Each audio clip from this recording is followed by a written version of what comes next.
Good day, I'm Lorraine Mendez and this is your JIS News for Tuesday, December 18. The government's investment promotion agency JAMPRO secured $166.7 million in foreign direct investments across various sectors between April and June this year. JAMPRO's chairman, Senator Don Webby, made the disclosure in the Senate on Friday. In addition, he says export for the period was $407.3 million. Senator Webby says with the national investment policy coming on stream next year, it will establish a comprehensive framework to guide the development, administration, and monitoring of the investment community. This is to ensure cohesion among all related initiatives, programs, incentive regimes, and stakeholders' contributions. Meanwhile, JAMPRO is working on the roadmap to position Jamaica within the top 10 ranking in the World Bank Doing Business report. Jamaica is ranked 75 out of 190 countries in the latest report. In trying to achieve that objective, Mr. President, we have engaged the World Bank and IFC Global Regulatory Team to identify the reforms needed. Discussions are going well, and I'm really hoping that that we can report in a few years that we are in the top 10 in Doing Business report. The Lichfield Main Road in Manchester, which was resurfaced with concrete, is now opened. Work on the 530 meters of roadway was done under Phase 1 of the concrete road rehabilitation project at a cost of $10.8 million. Minister Audley Shaw, who is Member of Parliament for the area, commended Carib Cement for undertaking the project. I'm very grateful to you for selecting this area as yet another area to demonstrate the superiority of a concrete road over an asphalted road. Residents of Lichfield, meanwhile, say the road will provide easy commute for farmers to sell their produce and provide income for other community members. This community is a farming community where you have farmers who, if they can take their produce to the side of the road, the vendors come in, park their vehicle at the side of the road, and it's easy business for them instead of we have to take it to Christiana or to Montego. So it's a very good thing for the community. The Health Ministry's capacity to tackle HIV and AIDS has received a boost with the donation of a mobile testing unit valued at over $12 million.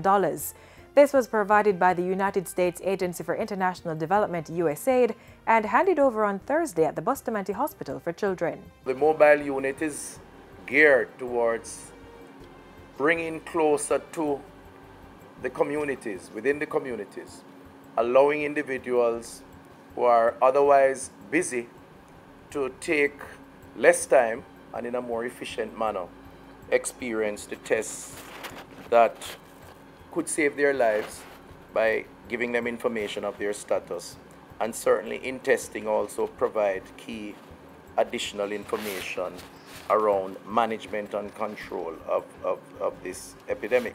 Dr. Tufton says it's anticipated that the mobile unit will encourage more persons to get tested and begin treatment if found positive. The Health Minister says over 18,000 tests have been conducted annually since the introduction of the first buses in 2010. Residents of Linstead, St. Catherine and its environs are finding it easier and more convenient to fill prescriptions. The service is being provided through the newly opened NHF Drug Serve Pharmacy at the Linstead Hospital. The facility was built at a cost of $31 million with money from the National Health Fund. I want to commend those who have been a part of this pharmacy build out. The $31 million, 8 months on time, within budget.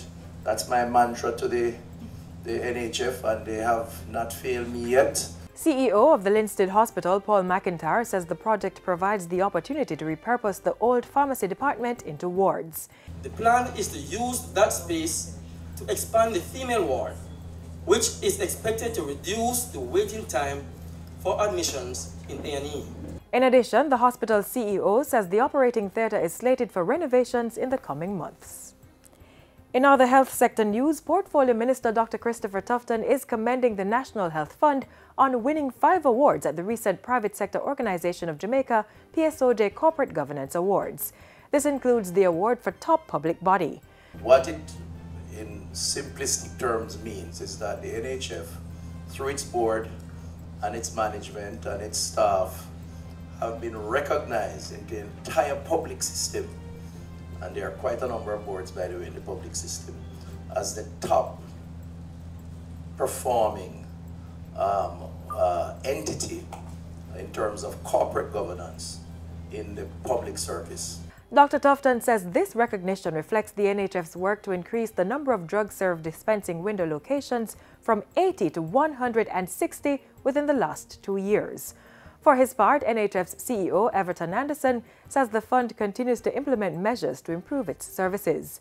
He says ISO certification of large drug-serve pharmacies is underway following the certification of its warehouses.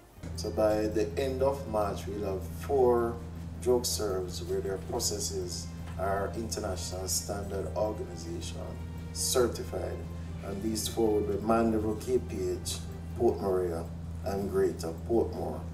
And finally, Prime Minister Andrew Holness has expressed high expectations of the Reggae Girls going into the 2019 FIFA Women's World Cup in France. Mr. Holness was speaking at a reception he hosted for the girls at the Jamaica Pegasus Hotel last night and gave his commitment to support the team. We have always done far better than people expect us to do. And I get the sense from you that you're going to do far better than the world expects you to do. I encourage other Jamaicans of means to come on board and join this effort. Indeed, I will speak to Michael and Coach Benzies about my own personal contribution. The reception is part of a 4-day program to celebrate the Reggae Girls' qualification for the 2019 FIFA Women's World Cup in France.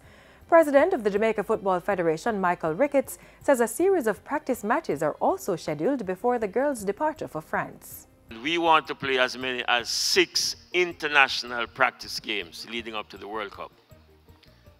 We want to play 2 games here. We must give the Jamaican people a chance to see these girls. A number of you might have missed the opportunity here earlier, but we want to ensure that before we go down to France, you would have gotten a chance to see them. Jamaica is now the first Caribbean nation to qualify a team to both the Men's and Women's World Cup, following the Reggae Boys' trip to the 1998 World Cup, also in France. And that's it for JIS News today. I'm Lorraine Mendez. Thanks for watching.